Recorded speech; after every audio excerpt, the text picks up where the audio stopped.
Hi guys, this is Hey. the Plantina Boat Club, and I'm here with my friend Doug. It was unbelievable that we found this man because, out of pure coincidence, I posted the photos of my boat project, and he chimed in the comment section that he was one of the original owners, as far as the family Wow. from the 1960s.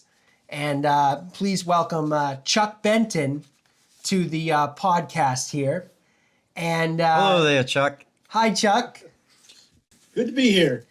He had to take a break to do this podcast. He was busy programming Frogger, but he's here. This is for people who don't know. Here's a picture flashed on the screen right now. This is a Winthrop Warner, and it's a 1941, 1942 motor sailor. And at that time period, it was about to be crushed before I purchased this thing. And right now, it's waiting to move indoors to begin the restoration this summer. But it's a beautiful boat. And from our previous conversation, Chuck, you described that the previous owners were Kay and Richard Sibley, if I'm not mistaken. Yep. So the viewers get an idea of who these people were like as their characters, what they were like as individuals from your memory. Who was Kay and Richard Sibley? They were my aunt and uncle. And Richard Sibley was affectionately known as Uncle Sib. They were a couple. They had one child. My mother was the oldest in that generation, and Kay was her younger sister. Um, but anyways, they lived in Ashby, Massachusetts, next to the town that I lived in. And we had a family house down on in Falmouth that my grandmother owned. My grandfather was an avid boater. He died the year that I was born. The house was, it was a wonderful big house right on the beach, and on the backside, it backed onto a cove on Falmouth Inner Harbor.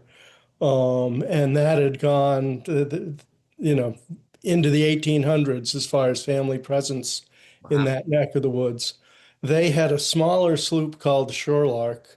And when they went and got Plantina, a combination of things, just overcrowding on Cape Cod. And, the family kept expanding. And, I don't think Plantina would have sat on the mooring in our cove comfortably. So anyways, they decided to move up to Booth Bay Harbor, or have that as their home base for the boat in summers. And I was lucky enough to go up there a bunch of times with them. And one year I ended up helping get the boat ready to launch. And after launching, and they kept her in the winter indoors in Marblehead, ended up coming out of Marblehead early sunrise in the morning, going through the canal at Cape Ann, and then taking a straight shot to Booth Bay Harbor. And this is back in the day when off Portsmouth, there was actually the Portsmouth Lightship, Yes. and no GPS or whatnot, but I was probably sixth grade at the time. And I got out the RDF and was triangulating and just having a grand old time. She was originally built, I think, more for fishing commercially than as a yacht. Oh yeah. Definitely built a very comfortable boat offshore. Um, and I remember hearing that when they bought her, I don't think she had a sail rig on her, and down Yeah. below was a huge chest of big Coca-Cola chest that was basically run to keep the fish in that they'd catch. So it was a commercial fishing boat of some sort. It didn't Yeah, and start I'm out. not, I I would suspect that it was probably not a commercially viable business. but Yes. instead you know, Yeah. people who get the fishing bug can go a little wild on it, and this would be fit that profile. Well, we think it's crazy now because most everyone is using motorboats, and if they are sailing, it's purely recreational. But people actually used to fish in sailboats and motor sailors heading into the 20th century at the turn of the century, and so you used to see in bays across America sailboats that you actually had fishermen that would go out. If that's from your memory, I don't think you see Yeah, that no, anymore. absolutely. And, you know, where it was built in 41, 42, you know, World War II was underway and getting fuel was an issue. So having the ability to sail was an important thing. And of course, up here in Maine, you know, friendship sloops are the original lobster boats. Oh Um, yeah. Huh. that was what the design was really tailored Yeah. for. Um, That you previously mentioned that the interior was new from your aunt and uncle. Can you describe how that was built in the 1960s and the connection to an Ashby, Massachusetts furniture maker? Um, yeah, you know, of course, I'm telling you what I saw because I didn't see the boat until she was already had been restored. Yeah. Um, but you know, it was a typical layout where, you know, you go down the companionway. There was a galley to the starboard side. And there was a salon with a knockdown table that you could open up, um, and V-berth forward. It, you know, slept four very comfortably, include using the two berths in the salon, and then had amidship. Um, they had gotten a custom stove made by Luke. I forget the name of the business, but it was an East Boothbay or Boothbay business. Um, had that brought in, and it took very small pieces of hardwood. And it just so happened that in Gardner, Mass, there was a furniture manufacturer who would make maple and oak furniture, and all the chairs they had to lop off Huh. the bottom of the legs. And so Sid would go over there and pick up Okay. shopping bags full of furniture leg stumps. And they were absolutely perfect fuel for the boat. And, you know, didn't matter what the weather was like, you were always going to be very comfortable aboard. So that not Ashby, Gardner, which Yeah, almost yeah. makes more sense because it's the furniture capital of New England. Huh. That's cool. And so your uncle built that himself, then you would say, possibly. Um, well, they updated Plantina and they had the stove added, but I believe all the interior work was contracted out Oh to yeah, okay. a carpenter or whatnot. That was used purely for recreation at that point when your Yes. Yeah. relatives got a hold of that boat. And I remember you saying that Kay Sibley actually was a bird enthusiast. Avid bird enthusiast. I've been trying to, and I was going to look up last night and I never got around to it, but I believe she published a book. She was also a great artist. Oh And wow! I think she basically was an inventory of birds that she'd seen, you know, and of course the previous boat had been named Shorelark, which was a common bird down around Cape Cod. So they Um, would use the boat along the coast and watch what birds were along the main coast and yeah, I stuff think, like you know, that. Sib was more the avid navigator. Yeah. And Kay would, you know, sort of just kick back and you know, get out the drawing stuff and sketch all the And birds she saw. an author and would she was a member of the Audubon Society and would write for magazines, probably the Audubon magazine. Yeah, I don't, Possibly. and the thing is that I was young enough at that point that, what she was, her adult Yeah. habits weren't necessarily my focus at Yeah. that point. Was there a reward incentive to use the boat? So, in turn for you being allowed to be on the boat, every time you went down there, you had a job to do, from what you described in the past. Whether it was preparing the boat for the summer or getting it ready. Well, what would I say? Kay and Sib were they would show up at the Cape Cod house, and instantly it would be like a work weekend, and none of us would get to go swimming or sailing. We'd be weeding the driveway and this, that, and the other thing. And one of the curses of being a child at that house was, we had a beetle cat and a couple other boats. And you'd show up and you immediately were put to sanding all the varnish and putting on Oh new yeah. coats of varnish and whatnot. So, And that was that would have been used until really 1977. And what makes the story about this boat so significant to me, it's a bittersweet story, but it does have a connection to Tenerife Island. And for those of you who don't know in the audience, Chuck, if you don't mind telling that story, because I thought it was just a remarkable story about the history of the owners. yeah, and by then I was actually out in Illinois going to college, Oh, wow. and had not been on the boat for several years, although my mother would still regularly go out with them and get all sorts of good stories. But anyways, Kay and Sib they were approaching retirement years, and their son was out of the house, and so they were empty nesters, and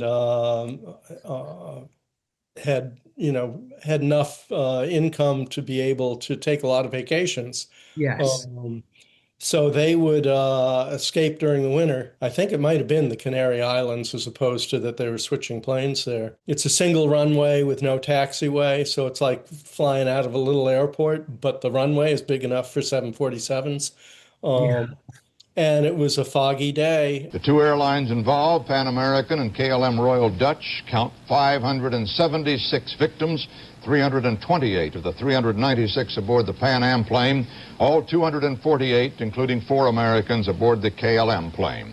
Cleared a 747 to land, and likewise, basically told another 747, which my aunt and uncle were on, that they were cleared to go down the runway to set up for takeoff. And basically, the plane coming in to land and the plane they were on had a head-on collision with no survivors. Oh, And, hundreds and hundreds of people oh yeah. died. That was the largest, in fact, aviation commercial accident in history to this day. When Kay and Sib were killed at Tenerife, I was reading the obituaries, and the I was reading Kay's obituary, and it comes across that she had a 100-ton U.S. Coast Guard master's license. Wow. And, What? Wow, that's of course, incredible. I didn't have the size, I didn't have tons and what size boat that was. I'm thinking of her, being able to drive a big World War II Liberty ship or whatnot. It was smaller than that, but it was interesting that she definitely picked up everything, That rich. and it was and it was her father, my grandfather, who was so she was out there when he was driving. Okay. It was her side, her father. And that was 77, if I'm correct. Yeah, that sounds about right. And I may be wrong, but if memory serves me right, the pilot of one of the 747s, which, they had a crew of 3, um, was actually based in Booth Bay Harbor. Wow. Oh, What a, So what it's, a you know, coincidence. but you get near 1,000 people together, you're going to have people who are from. I mean, yeah. yeah. Oh my God. So when I heard that story, that was even more of a motivator to save this boat, because essentially from what you said is that at that point the boat was given up because of that. It didn't stay in the family. Yeah, well, back in 1984 was when we moved to Maine. And I remember going to Castine, Maine, and seeing a picture of Plantina in a gift shop. Struck up a conversation with the owner, and it was, yeah, no, we owned her for years, but it's just the boat's getting older, and we're getting older. And essentially, they donated the boat to Mystic Museum. Really? And then in 1985, in the spring of 85, we had only been living in Maine for under a year, and we had our first child, daughter, and so we were spending a lot of time just driving around in the car, exploring, and keeping the baby happy, sleeping. So anyways, we'd gone to Robin Hood, which is across the Sheepscot River. Beautiful, beautiful harbor on Georgetown Island. We went down on the dock, and there's Plantina. No. Yeah, and I was, of course, I'm looking at it and saying, we could fit a playpen in the pilot house. There's a perfect spot. And you didn't know it was there. You just showed up and Yeah, we just randomly, and once again, I'm not 100% sure, but we had friends that, basically all of the kids had been raised, on land, but in the summer on a large schooner. And the dad essentially had the kids running the schooner. He just would sit back, and they would decide where they're going, do all the navigation, get the sails up, down, so forth and so on. Yeah. Well, all those kids essentially grew up to become involved heavily in the sailing industry, Master sailor. a couple of which were involved in the delivery business. Oh yeah. I mean, And that I was believe they actually brought the boat down to Mystic. okay. That was So like its last stop in Maine. yeah, and at the time when you saw it in the shed, you had said that it looked in beyond repair condition then. Yeah, actually, I hadn't seen it in the shed. It was in the water Oh, okay. on the dock, and it was being sailed Those were down. two different times, because you did see it in a shed later on, maybe like 20 years after the fact. You said at one point it was in a shed at Mystic, and it looked as if the lines were about to be taken off and saved for post-pay. Yeah, I wasn't that was my impression. I knew that it was in Okay. a shed, and this was like internet research. Oh yeah, that's And to the best of my knowledge, the lines had all been taken off, or taken from okay. existing plans, but entered into the archive. So Chuck, I remember you had reached out to your cousin, and out in California, and she had a photo, and you weren't sure if she had it, but it showed Plantina painted in a blue and white varnish as opposed to its current color. So that was the color that you remember having it. Yeah, that was Keynes had her painted that way. Plantina, when they restored her, there was no varnish anywhere on the boat except for the main block hanging off the boom. And Sib essentially declared that when the varnish on that was far enough shot that it really needed to be done, he'd go out and buy another block. Oh my God. And that just, I was like, there's a man after my own heart.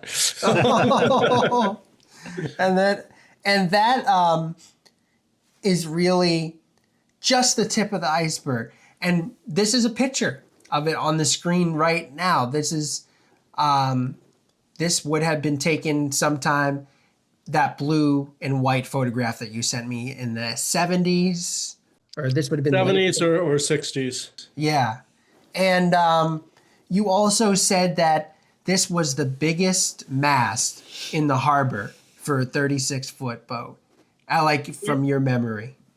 Yeah, from my memory, I remember when we'd go up to Booth Bay Harbor, looking around the harbor, and it was the tallest mast in the harbor, period, of any boat. And, that sort of goes back to, Booth Bay Harbor nowadays is filled with plastic boats and, with folks that just need to want to get a bigger boat.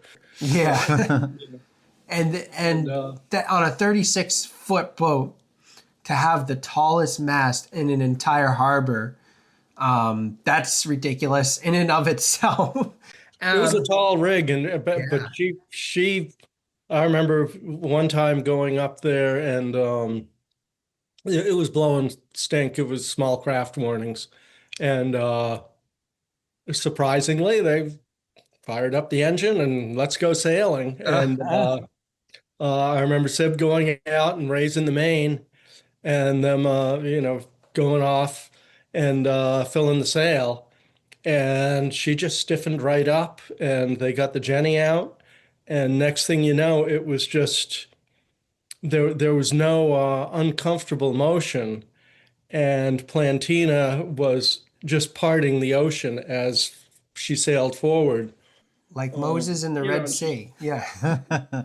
Yeah, and I'd guess she was 15 tons, and With that water moving through when you have a strong wind and the sails that can actually handle it, that's an awful lot of motion that isn't going to be moved easily.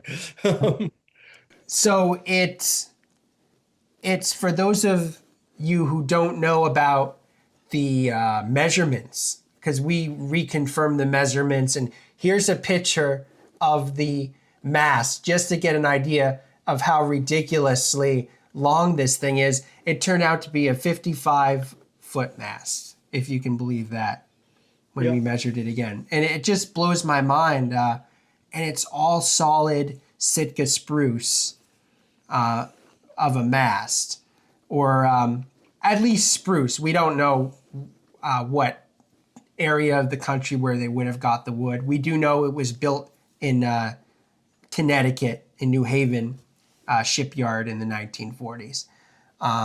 We don't know if it was local lumber, but that goes to what you said about it being a great heavy weather boat.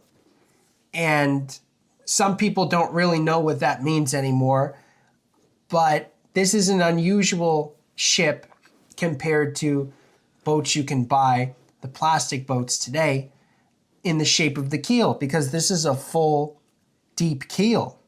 And the motorboats today are not built with long keels like that anymore. You compared it to the difference between a racing boat and then a sailboat like this. How would you explain those differences? Well, I'd look back to the original Grand Bank schooners that were they sailed great. But they also had, depending upon the length of the boat, but if you were at a 60-foot boat, you had a 6-foot or 7-foot draft. And that was for the full length of the boat. So you have an awful lot of volume that's underwater.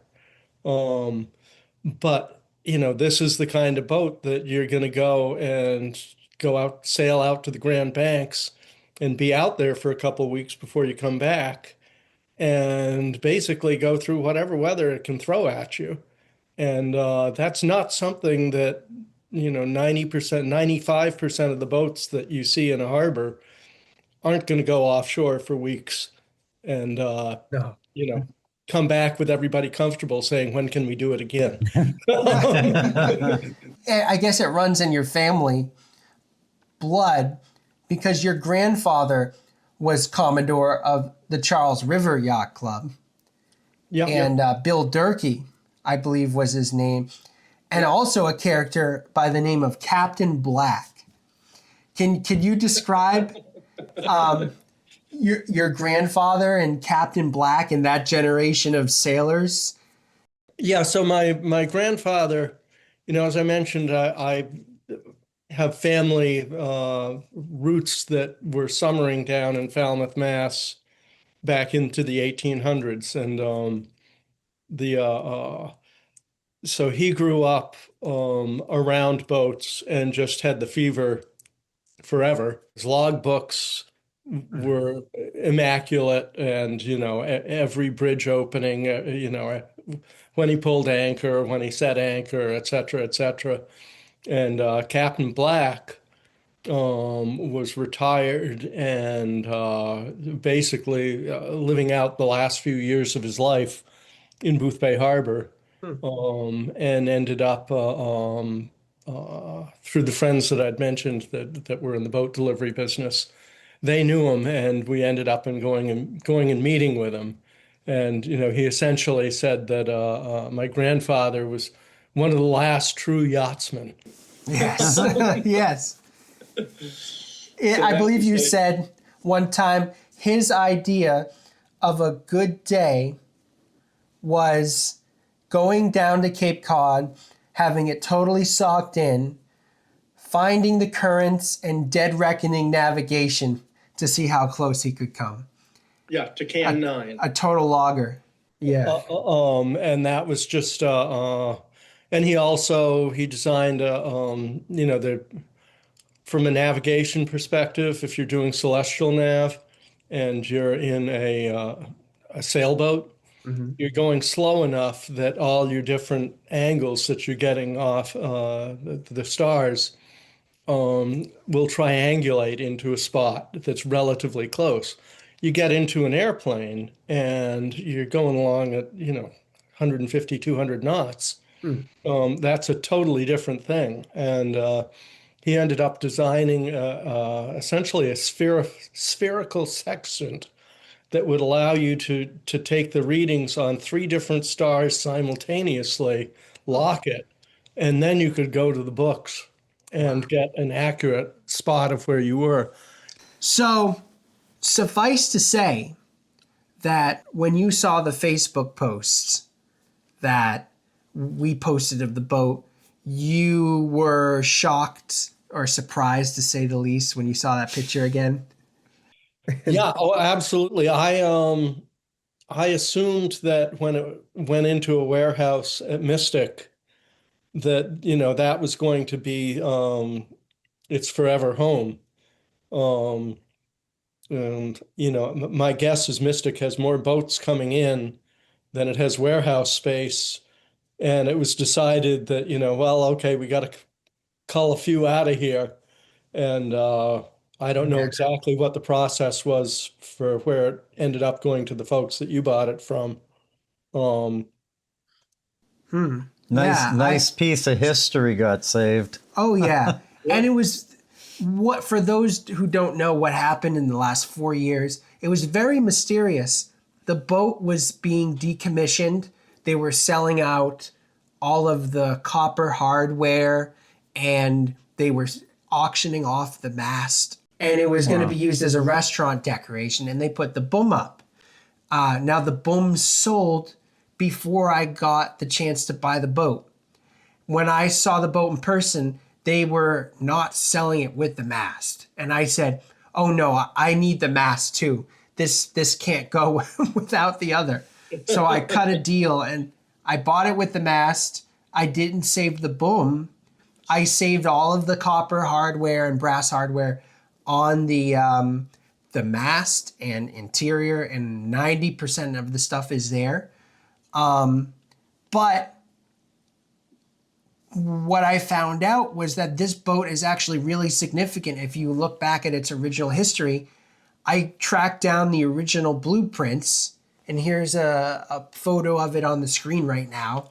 And it's actually printed in the Mystic Registry of Historic Boats in the 1940s. When Winthrop Warner had designed this, he also made a sister ship called Alarm, I believe is the name. And here it is on the screen. But it has the historic backing and the provenance of something that should be saved. And it has it's a significant boat to show up in the Mystic Registry. It's not just a like somebody's junk design or something. Like Winthrop Warner was a serious maker. Yeah, no, he's a well-known architect. And if I remember correctly, and this is from Lloyd's Register, she was actually, her original name was Phalarope. And then most of her life she was Plantina. Mm-hmm. I like to leave it on a fun note. And you had two hilarious stories about a couple of date nights on this boat back in the day. One was with your oldest sister, and it was a really hilarious story that you told, if you remember it. Yeah, sure. Her boyfriend was a guy by the name of Shigeyuki Fukusawa. Yes. And Japanese. She ended up marrying him and living most of her life over in Japan. Oh, Oh, wonderful. wow. But And the story was that, I'll just say this if it sparks your memory, but he was your uncle allowed him to steer the boat, and it was kind of like, I'm bring my date, meet the parents, and then he started steering the boat like a car, and well, you said, yeah.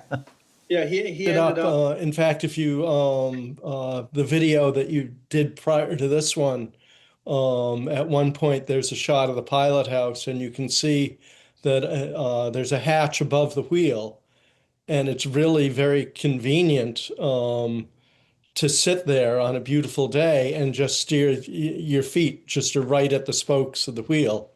So it's very easy to steer the boat that way. And so he's sitting there, and we're basically going downwind, which means the sail's all the way out. Oh, yeah. And the one thing you don't want to do is jibe, which essentially means you get to the point where the wind comes around and takes that sail and brings it all the way to the other side at high speed. And if that hits your head, it's in a large enough boat, it's fatal. In that size boat, it would definitely knock you unconscious. But anyways, he wasn't paying attention, and he kind of had to be reminded that there's one thing that you don't ever do, and that's jibe a boat. You guys were holding on for dear life, yeah. Daylight savings Oh my time. God! And I believe you already mentioned the University of Rhode Island Rob and Carol story, which was also hilarious. Kay and Seb's son Rob, who's I think 4 or 5 years older than I, he had of course, been grown up being on the boat with them.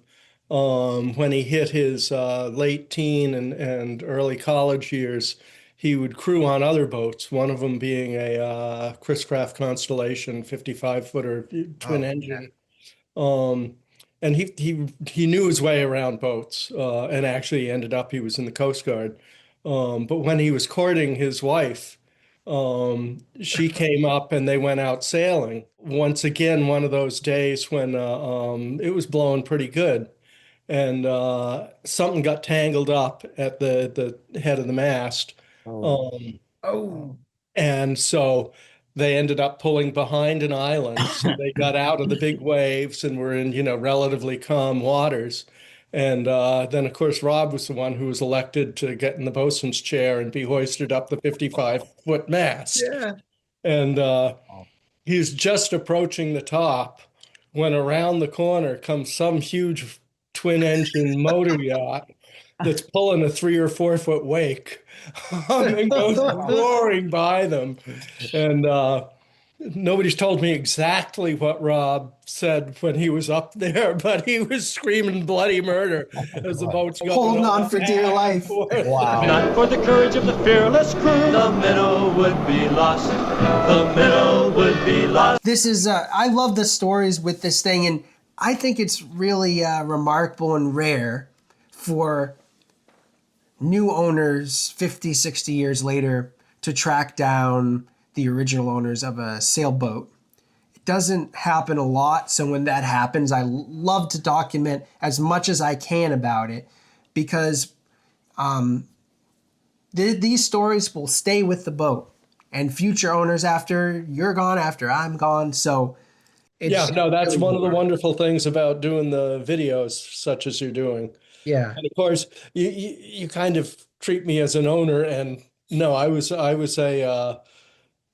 still a child who was apt to get into trouble, but I loved sailing. Yeah. Well, thanks, Chuck, for coming on and talking about Plantina and all your sailing expertise and knowledge. And you have your Coast Guard license, so we can't mess around with Chuck there. But he knows what he's talking about. Well, thank you for all that you're doing with, and it's just it's truly wonderful to see Plantina. It's got a She's a survivor. Yes. A true survivor. A true survivor.